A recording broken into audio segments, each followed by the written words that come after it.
Hello bro, నమస్తే. మనమైతే మళ్ళీ కాలువకైతే ఫిషింగ్ అయితే వచ్చేసాం అనమాట. సో అప్పట్లాగైతే ఈరోజైతే ఫీడర్లు అయితే వేయట్లేదు. ఈరోజైతే నేను టెలిస్కోపిక్ ఫిషింగ్ రాడ్తో అయితే ఫిషింగ్ చేద్దామని నిర్ణయించుకున్నాను అనమాట. సో పిండి పెట్టి వేసినామంటే మనకైతే ఇదిగోండి ఈ రాగండి పిల్ల అయితే పడింది అనమాట.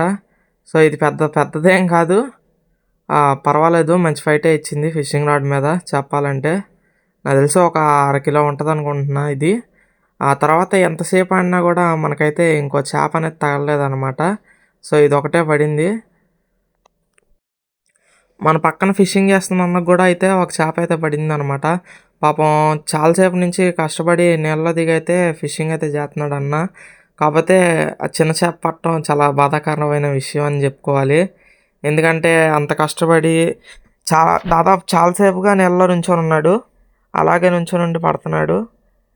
కానీ పెద్ద చేప అయితే పడలేదు మా మా అన్నకు కూడా అయితే. సో ఈ ఒక్క చేప అయితే పడిందనమాట, చిన్న సైజుది. మనమైతే సాయంత్రం స్పూన్ ఆట ట్రై చేద్దాం వాళ్ళకి అనుకున్నాం.